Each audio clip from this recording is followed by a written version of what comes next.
저는 대한민국에서 제가 정치하면서 제가 젊은 나이에 당대표 되도록 밀어 올려주고 그리고 그때 분위기 몰아줬던 TK의 그 역동성을 기억하고 있습니다.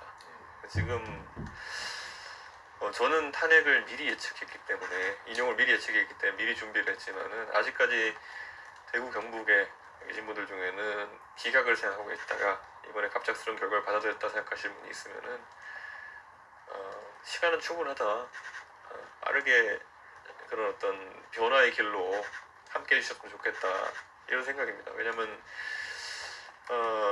지금 사실 지난 대통령 선거에서 윤석열 대통령이라는 그 전까지 보수 정치랑 인연이 없었던 한편은 오히려 보수 정치 두 명의 대통령을 잡아놓은 사람 아닙니까? 네. 그런 사람에게까지 마음을 열면서 정권 교체를 이끌었다는 거는 결국에는 그 역동성이라는 것이 지금까지 대한민국을 바꿔왔다는 것이거든요. 이번에도 그 역동성을 발휘한 시간은 충분하다. 그걸 알리고 싶습니다. 가장 먼저.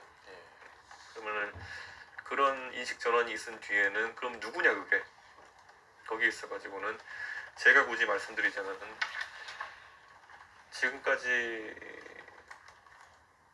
박근혜 대통령이 정치 그만둔 이후로 그 뒤로 대표했던 사람들이나 이 중에서 전국 단위 선거에서 승리를 가져왔던 것은 2021년, 2022년 그때가 유일합니다. 네, 그렇기 때문에 그걸 해봤고 제가 지선에서 해봤고 대선에서 해봤고 이번 총선에서는 제가 정말 민주당 우세 지역구인 동탄에서 당선돼봤고 네, 저는 그냥 승리하겠다는 말이 아니라 지금까지 제가 일어났던 실적으로 제가 그렇게 할 수 있다고 얘기하고 싶습니다. 저는 이재명 대표를 놓고 이재명과 반이재명으로 선거를 치르겠다는 그런 이야기를 하시는 분들도 있곤 한데 그건 사실 이길 수가 없는 구도입니다. 네. 누군가를 상수로 놓고 거기에 대한 반대 세력을 규합해가지고 선거를 이긴다는 거는 예전에 문재인 박근혜 선거 붙었을 때 안티 박근혜를 다 모으겠다 했던 문재인 측의 전략이 이길 수 없는 전략이었던 것처럼 탄핵 정국인가 더 한다 이 말이에요. 네, 지금 상황에서는 그건 쉽지 않다 이런 생각이고요. 그래서 굳이 말하자면은 저는 윤석열 대통령과 이재명 대표 둘 다 사실 대한민국의 시기에 맞지 않는 지도자였다. 산업화가 있고 민주화가 있었으면 그 다음에 이제 4차 산업시대 맞아가지고 과학기술이라든지 글로벌 한계에 맞는 지도자가 나올 타이밍이었는데 어떻게 하다 보니까 법조인끼리 붙어가지고 지금까지 한 3, 4년 되는 시간을 누구를 감옥 보내고 누구를 방탄하냐를 허비한 겁니다. 그러면 지금이라도 그 시대 정신을 잘 포착해서 매번 법조인들은 과거만 얘기합니다. 네가 과거에 했던 일로 네가 착한지 나쁜지 선악을 가리고 그다음에 네가 감옥 가야 되는지 아닌지 가리고 이걸 하는 게 법조인입니다. 법조인은 미래에 있는 걸 예측해가지고 누굴 예단할 수 없습니다. 일이 발생하면 그거에 대한 판단을 내리는 역할인데 지금 상황에서는 그런 리더십은 어렵다. 미래를 예측해가지고 머릿속에 실험을 하고 거기다 어떤 가설을 내세우고 그래서 국민들의 동의를 받아내가지고 그걸 해보는 그런 공학적인 마인드를 가진 정치인이 필요한 상황인데 그것으로 가려면은 결국 우리의 미래에 대한 고민을 하는 지도자가 필요하다. 그래서 과거 대 미래 대결을 해야 된다. 이런 생각을 합니다. 저는 이재명 대표가 내세우는 미래라고 하는 것은 그냥 내용을 보면 너무 허접해서 지금 이재명 대표는 국민과 말싸움을 하고 있는 겁니다.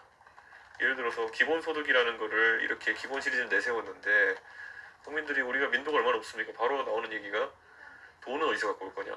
그랬더니만 누구 말꼬리 잡듯이 엔비디아 같은 걸 만들어가지고 30%의 지분을 확보해가지고 배당금으로 세금 안 내게 해주겠다 뭐 이런 게 이게 옛날 같으면 그냥 자기 삶에 바쁜 국민들한테 그냥 그러려니 하고 넘어갔겠지만은 지금 우리 국민들이 그 다 민도도 높아졌고 해외 주식도 다 해보고 이런 사정에 대해서 바로바로 서로 전파하면서 이해하는데 이게 그렇게 아무 말이나 한다고 해가지고 국민들이 믿겠습니까 그거를? 근데 그거를 본인의 기본소득에 대한 재원으로 말했다는 것 자체가 아무 대책이 없는 사람입니다. 그러니까 우리가 윤석열 대통령을 보면은 이상했던 지점이 상대를 감옥 넣는 거 말고는 아무 관심이 없으니까 내놓은 대책이라는 것이 경제가 어려워 그러면은 가가지고 포항 앞바다에서 기름을 캐라 뭐 이런 식으로 나오는 게 이게 그냥 있으면 좋겠지 뭐 이런 식의 그냥 아니면 말고식의 경제 정책 같은 게 나오잖아요. 저는 이재명 대표도 마찬가지다. 근데 이건 그들이 이런 먹고 사는 문제나 산업을 진행하는 문제에 아무 관심도 없고 실력도 없기 때문에 결국 선악 문제를 해가지고 서로 감옥에 넣기 이런 거로 다투는 거라고 보거든요. 저는 이제 탈피할 때가 됐다 이런 생각합니다. 대통합이라는 게 다짜고짜 이전에 이제 보수가 절대적인 사회 주류고 다수였던 시절이 있었습니다. 그런데 지금은 이제 그게 아니라는 걸 우선 받아들여야 되는 겁니다. 그러다 보니까 옛날에 2020년에 보면은 조국 사태가 발생해가지고 그래 보수가 뭉치기만 하면 이긴다. 그 당시 황교안 대표가 미래통합당이라는 거죠. 통합만 하면 다 이긴다. 해가 다 끌고 먹었던 거 아닙니까? 그때 압도적인 패를 당하지 않았습니까? 그 말이 뭐냐면 더 이상 우리 국민들이 보수 절대 다수가 아니기 때문에 뭐 묻지도 말고 따지지 말고 뭉치면 이긴다 이런 식의 이야기를 시대착오적이라 생각하는 겁니다. 저는 그런 어떤 변화가 이미 제가 지역구인 동탄 같은 경우에는 동탄의 유권자는 전국의 지역구 중에 제일 젊은 유권자고 그럼 이들은 그런 단일화나 이런 것에 대한 그런 정치적인 움직임보다 이준석이라는 사람이 그래 굉장히 도전적이고 개혁적인 아이디어를 내고 공약을 내고 이렇게 하니까 밀어주자라는 분위기가 생겼던 겁니다. 그래서 3당 후보가 사실상 거의 유일하게 당선되는 그런 상황이 된 거죠. 그러니까 저는 대선에서도 마찬가지라 보는 게요. 정치공학적으로 이러겠지, 이래야 된다 하는 것들은 아무 의미가 없습니다.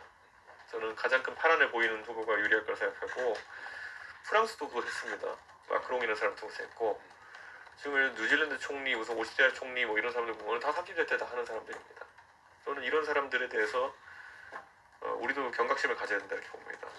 예전에 이제 지금의 한 60대까지 살던 세대는 정치적으로 아무리 치고받고 해도 그리고 아무리 뭐 능력 없는 정치인이 온다 하더라도 대한민국 사회가 계속 우상향 성장하고 있던 시기였기 때문에 내 삶에 그렇게까지 부정적인 효과가 발생하지 않았습니다. 그런데 지금은 선택을 하나 잘못함으로써 대한민국이 나락에 갈 수 있는 상황이라는 그 위기의식이 실존하고 있거든요.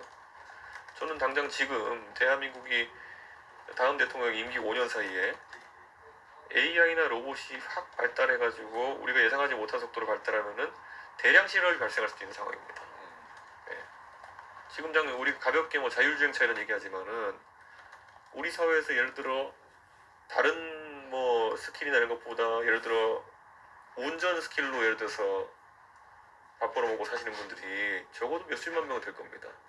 이분들 입장에서 물론 모든 분야의 자율주행이 먼저 도입되지 않겠지만 자율주행이 도입되는 시점부터 해서 이분들이 과연 어떤 효율을 가지고 일할 수 있을까? 지금 예를 들어 트럭 운전하시는 분이 경부고속도로 끝에서 끝까지 화물 운전하고 예를 들어 뭐 80만원, 100만원 받으신다 치면은 사실 고속도로 자율주행은 자율주행 중에 제일 쉬운 겁니다. 그럼 이게 가장 먼저 들어올 거거든요. 그렇겠죠. 그럼 이게 이분들한테 어떤 의미냐? 실직을 의미하는 거거든요. 근데 이런 것들에 대해 가지고 미리 대처하고 그나마 우리가 이 분야에서 선두에 서 있고 이러면 미리 대처가 가능한데 끌려가는 형태로 가게 되면은 대한민국은 이제 대량 실업이 발생할 수밖에 없는 겁니다. 저는 그거를 인식해야 되는 겁니다. 그래서 지도자가 거기서 명확하게 얘기해야 되는 겁니다. 결국 예를 들어 우리가 명민한 지도자면은 그 세상이 7년 뒤에 온다, 8년 뒤에 온다 이걸 예측할 수 있으면은 그런 직업의 위기에 대해 가지고 미리 대비를 해가지고 어느 가정 하나가 절단나고 이런 걸 막아내야 되는 거거든요. 저는 그게 과학기술에 대해서 이해가 있고 그리고 아무래도 이공계 출신의 과학기술에 대한 이해가 있고 그리고 또 글로벌 마인드를 갖추고 있다고 자부하는 저한테 주어진 역할이다 이렇게 봅니다. 제가 사실 윤석열 대통령이 정치를 처음 했을 때 당대표로서 그를 상대하고 이렇게 맞이하면서 느꼈던 거는 아 정말 정치를 잘 못하겠구나. 근데 거기에는 두 가지가 있습니다. 저 사람이 공무원을 하다가 어쨌든 대통령이 됐기 때문에 정치 경험이 짧아가지고 나중엔 잘할 거다 인식이 있었고 두 번째는 이제 천성적으로 안 되는 사람이다 이렇게 생각할 수도 있는 거였는데 저는 똑똑한 사람이고 하니까 잘 바뀔 것이다 잘 적응할 것이다 이런 생각했는데 결과는 그냥 천성적으로 정치를 하면 안 되는 분인 걸로 드러났죠. 쉽게 모함에 넘어가고 쉽게 욱하고 그런 어떤 꼼꼼하지 못하고 이런 것들이 다 드러나는 그런 상황이 전 고집은 뭐 솔직히 뭐 긍정적으로 발현되면 고집이 나쁜 건 또 아니라고 봅니다. 그런데 망상이 문제죠. 그러니까 굉장히 똑똑한 사람이고 하기 때문에 오히려 누가 모함을 하고 누가 거짓을 보여도 판단할 수 있는 능력이 있어야 되는데 항상 자기가 편리한 방법으로 그걸 받아들이고 그 모함을 받아들여가지고 망상을 하기 시작하니까 예를 들어 이번에 헌법재판소 판결문만 본다 하더라도 우리 만약에 야당이 괴롭히면은 당신은 선거를 통해 가지고 이것을 이겨낼 수 있는 방법이 있었다. 근데 그거 안 하고 계엄 때리는 당신은 뭐하는 사람이야 이렇게 질책하듯이 말한 거거든요. 저는 그런 거 판단하라고 굉장히 아쉽습니다. 저는 지금 상태로는 불가능하다 봅니다. 왜냐하면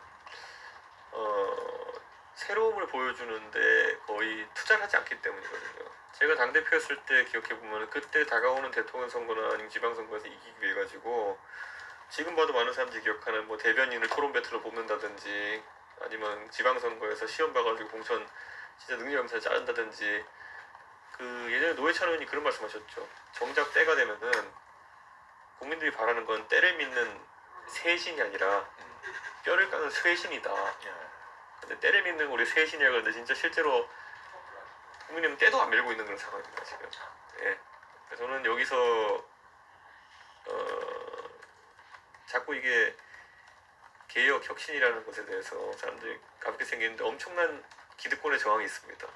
그 기득권의 저항을 온몸으로 막고 이제 저도 당대표 잘리고 이렇게 한 건데 대선만큼 국민의 의지를 강하게 표출할 수 있는 지점이 없습니다. 대선을 통해 가지고 예전에 프랑스에서 마크롱이라는 뭐 의원도 없는 정당의 사람을 대통령 밀어올릴 때 프랑스 사람들도 한성격 하잖아요. 근데 그렇게 하고 나니까 결국에는 전 세계가 프랑스가 작정했구나라는 기대감을 갖게 된 것처럼 이번에도 전 대한민국에서도 못할 게 없다고 봅니다. 그래서 그런 파란을 보여줬을 때 지금 예를 들어 평이하게 무슨 국민의힘의 선거에서 누가 경선을 통해서 후보가 되고 그 사람이 나가가지고 이재명 후보한테 무슨 감동이 있으며 무슨 결기가 있으며 무슨 변화의 의지가 보입니까?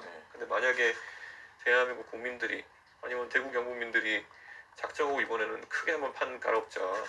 그래서 이준석을 만약에 지도자로 만들자라는 붐이 인다 그러면은 그거는 모두가 눈이 휘둥그레져가지고 그 대선판에 기대를 하게 될 겁니다. 저는 그래서 이거는 당연히 지역민들이나 아니면 국민들의 선택에 달린 것인데 가장 큰 파란을 일으키고 판을 엎을 수 있는 후보가 누군지는 자명하다 봅니다. 우선 경상북도 도지사 하시는 분들이 예전에 김광용 지사도 그렇고 어쨌든 그 지역에서는 이 지역에 이제 보수정당 당원들이 많고 그럼 그 당원들이 어쨌든 당원들 정도 되면 이제 지사나 시장 다 알고 하기 때문에 이 당원 많은 곳에 광역단체장인 내가 나가면 유리할 것이다라는 생각으로 이제 나가시는 분들이 많거든요. 근데 저는 그거야말로 착오다 생각하고 시대 정신이 아까 말씀드렸던 것처럼 글로벌 환경에 대응할 수 있는 과학기술에 대한 이해가 있는 후보를 찾아내야 되는 것인데 지금 이 지역의 단체장들은 그것과는 거리가 좀 있다. 그런 생각을 합니다. 이철우 도지사는 그 흥행을 위해서 출마를 하겠다 이런 말씀도 하셨다는데 이철우 지사님이 뭐 저도 많이 아껴주시고 항상 그렇게 대화를 많이 하지만은 흥행은 사실 그 출마 여부 관계없이 그게 다른 지점에서 흥행 요소가 갈릴 것이다 이런 생각을 하는 겁니다. 사실 이철우 지사님이 윤석열 대통령과도 가까운 관계에 있었던 것은 다 누구나 알고 있고 윤석열 대통령도 긴밀히 상의할 게 있으면 이철우 지사님이 했다는 거는 다 알고 있는 사실이지만은 저는 그런 어떤 친화력이나 그런 능력과는 약간 다른 능력들이 이번에 필요하다 이런 생각을 합니다. 그래서 저는 이번에는 아이디어의 경쟁, 새로움의 경쟁이 있었으면 좋겠다는 생각. 뭐 저랑 워낙 친하고 자주 이제 소통하기 때문에 홍 시장님은 대충 무슨 생각하시는지를 항상 전해 듣고 또 이렇게 저도 의견도 드리고 하는데 우선 대선을 이나 큰 선거를 많이 뛰어보신 분이고 그러다 보니까 감은 있는 것 같습니다. 이 상황에서 어떻게 덤불을 해치고 길을 만들어가야 되는지 잘 아시기 때문에 그런 면에서 흥행에서 상당한 역할을 하실 거라는 생각하는데요. 저는 홍 시장님 같은 경우에도 본인의 마지막 도전이라는 생각 비슷하게 지금 이제 라스트 댄스라고 매진을 하고 계신 건데 사실 누군가의 마지막 도전이기보다는 한창 일할 나이 때 누군가가 치고 올라가는 모양새가 더 좋지 않나 그런 생각해 봅니다. 저희가 뭐 굉장히 상당히 빈번하게 소통하기 때문에 무슨 덕담이라기보다는 그 사이에 바뀐 상황 지난번 연락드릴 때 우리가 탄핵이라는 이제 변화가 있었으니까 탄핵에 대한 생각들을 서로 공유하고, 그리고 마찬가지로 이재명 대표에 대한 홍준표 시장의 평가는 원색적으로 무슨 양아치다 이렇게 갔으니까 그 대립각을 강화하겠다는 생각을 보이신 것 같고, 저는 어쨌든 국민의힘 한당을 제가 잘 알기 때문에 경선이라는 과정이 있어가지고 홍 시장님 뭐 이렇게 하시면 잘 될 겁니다 이런 조언 정도, 그 정도였던 것 같습니다. 좀 성급해 보입니다. 우원식 의장님이 뭐 좋은 뜻으로 하신 거겠지만은 보수 진영에 잘 생각해야 되는 것이 이재명 대표가 당선될지 모르니까 그 힘을 빼기 위한 개헌을 하자 연기에 선뜻 동참하는 것보다는 시간이 좀 별로 없습니다. 60일도 안 남은 보궐대선에서 개헌 논의가 시작되면 블랙홀입니다. 다른 아젠다나 정치 뭐 관련 내용들이 다 상실되게 되거든요. 그러면 그 상황에서는 이재명 못 잡습니다. 오히려 개헌 블랙홀로 빠지지 않기 위한 판단하는 게 중요하다, 그런 생각입니다. 근데 여기에 대해서 이재명 대표는 내란 종식이 우선이다. 개헌은 선거 이후로 이렇게 또 인식을 했는데, 그러니까 그 민주당 내에서도 뿌리 깊은 오해의 골들이 있는 것 같습니다. 예를 들어 우원식 의장이 권력 분산형 개헌을 하자는 취지로 나게 되면은 지금 민주당 사람들 입장에서는 자기들이 유력하다 생각하는 대선 주자에 흠결이 있다고 이제 사람들한테 인식시키거든요. 저 사람 권한을 왜 빼야 된다는 거냐 이런 식으로 받아들이기 때문에 내부 총질 아니냐 이렇게 받아들인 것 같거든요. 그래서 저는 우원식 의장님을 저도 알지만은 그런 의도보다는 되게 진실된 의도였을 걸 보는데 그쪽 세력 안에서는 공격받을 것 같습니다. 저는 보수 진영이 윤석열 정부 들이하면서 제일 망가졌던 게 뭐냐면요, 오히려 TK 쪽에 아니면 보수 진영에 가까웠던 사람들을 많이 마음 멀리게 만들었던 거라 생각해요. 가장 대표적으로 저희 가족만 해도 친가 외가 전부 다 TK고 결국에는 저도 그 영향을 받으면서 자라왔을 텐데 보수 진영에서 솔직히 사람을 공격하면서 하는 말 중에 보면은 굉장히 비열하고 또 어떻게 보면 말도 안 되는 소리가 되게 많아요. 예를 들어 이준석이라는 사람을 놓고 뭐 화교니 뭐 중국에서 왔다느니 뭐 이런 거 이제 하잖아요. 근데 솔직히 요즘 세상에 화교면 어떻고 또 어떻습니까 라는 생각인데 한편으로는 저희 집안은 그럼 뭐가 되냐는 거죠. 그런 걸 그냥 듣고 넘기면은. 근데 그러니까 그런 이제 공격을 겪으면서 굉장히 좀 실망감을 많이 느끼고 했었는데, 저는 보수 진영이 좀 그런 인신공격성 발언으로 이재명을 끌어들이지 못하는 것처럼 어떤 정치인에게도 그런 식으로 공격하고 이런 건 좀 하면 안 된다 이제, 좀 그런 생각합니다. 굉장히 안타깝습니다. TK가 사실 정치에 있어가지고 젊은 사람들한테 공간을 열어준다는 생각 계속 합니다. 저한테 처음에 뭐 힘을 실어준 것도 TK요. 하지만 그 다음부터는 보수 진영의 유일신처럼 이제 윤석열 대통령을 만들어버리면서, 제가 윤석열 대통령에서 한 지적 중에서 뭐 틀린 게 뭐가 있겠습니까? 사실 그때 저는 필요한 지적들 했던 것인데, 우리 잘 알지만 배신자 담론이니 무슨 뭐 너는 왜 윤석열 대통령이랑 고분고분 잘 지내지 못하느냐 이렇게 막 지적하셨던 분이 있는데, 저는 그렇게 했을 때 윤석열 대통령이 더 기고만장해가지고 보수가 나락갈 것이라는 예측을 했고, 그래서 저는 남들이 안 하는 할 말 하면서 정치하기로 한 것이고, 실제로 윤석열 대통령은 그 기고만장해져가지고 나락간 것이고, 저는 한 번만 되짚어 주셨으면 좋겠어요. 지금까지 줄기차게 보수를 위한 말을 했던 게 누구냐, 그리고 그 지역민들의 명예를 위해서 말했던 사람이 누구냐, 반대로 권력자가 서면 옆에 사탕발림하러 가서 붙었던 사람들이 누구냐. 제가 예전에 대구에 한 언론인 포럼에 와가지고 했던 말 중에 조금만 키워보면 고양인지 호랑인지 안다.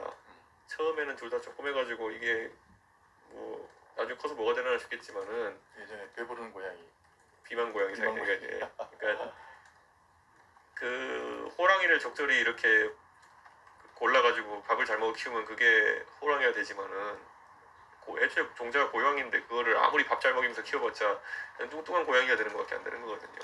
제가 그때 얘기했던 게, 대구 경북이 이런 식으로 가면은 원내대표는 계속 해먹을 거다. 그게 참 안타까운 얘기인 겁니다. 국민의힘의 영남 의원이 60명 정도 되고, 그리고 25명이 TK니까 TK만 똘똘 뭉치고 하면은 원내대표는 골목대장은 계속 만드는 겁니다. 반장은 계속 만드는데 정작 밖에 나가가지고는 대선이나 이런 걸 뛸 수 없는 사람이 대부분인 거죠. 예. 왜냐면 이 따뜻한 데서 이렇게 밥 잘 주고 비만 고양이를 크다가 갑자기 나가가지고 사냥해라 그러면 누가 하겠습니까 그거를. 예. 가서 이제 쥐 한 마리 못 잡는 그런 고양이가 돼가지고 예. 그렇게 되는 거죠. 그러다 보니까 이제 그 고양이들은 다 살쪄가지고 그 벌렁 드러눠져 있으니까 이제 사람들이 어떻게든 그럼 싸움 이겨내면서 교회 생명체를 이제 용병으로 들여온 거 아닙니까 이제. 그러니까 이 고양이들 삶을 이해하지도 못하고 고양이랑 뭐 친하게 지낼 수도 없고 호환도 안 돼. 갑자기 공룡 같은 거 하나 데리고 와가지고 이제 후보를 내세운 거 아닙니까. 그게 참 비극인 거죠. 애초에 호랑이 종자가 있는 그런 사람들을 골라가지고 잘 기회를 주고 키워가지고 그 사람들이 정치를 하게 해야 되는 것인데 제대로 된 호랑이를 키워야 되는데 다 얻어먹고 사는 그 고양이들 그 키워놔가지고 정작 필요할 때 아무도 쓸 사람이 없다라는 거. 그게 문제라 생각합니다. 저는. 제가 그래서 이름이 알려지고 이렇게 정치 계속 해나가는 이준석이가 뭐 여러 가지 공격을 받아가지고 지금까지 버티는 것도 대단하지만은 이런 식의 어쨌든 기득권의 젊은 사람에 대한 공격이라는 것들을 그냥 방치하면은 저보다 더 불리한 위치에 있는 젊은 사람들은 못 버팁니다. 네. 지금 뭐 솔직히 말하면 이준석이야 이렇게 뭐 5만 가지 뭐 오해를 뒤집어 써가면서 이렇게 공격한다 하더라도 대구의 어딘가에서 대구의 능력 있는 인재들이 지금 그 기득권에 깔려가지고 못 치고 나가는 게 저는 아닐 겁니다. 우리가 다른 나라에 보면은 아까 말했지 30대 총리나 이런 사람도 있고 40대 뭐 총리도 있고 기업인들도 보면 30, 40대 성공해가지고 떼돈 버는 사람도 있고 해외는 이미 30, 40대가 주력인 나라가 됐는데 우리는 어떻게 하다 보니까 대구 바닥 같은 경우에는 나이 60대기 전까지는 뭐 시장 같은 거 할 생각도 하지 마라. 뭐 그게 불문율이고 사실 얼마 전까지만 해도 뭐 경북고 아니면 할 생각하지 마라. 이런 게 있었던 시절이 있고 저는 지금 대구도 바뀌고 있지만 너무 느립니다. 그 변화의 속도가. 특정고. 예. 그래서 너무 이게 그게 변화의 속도가 약하고 저는 그거를 한번 갈아엎을 필요가 있다.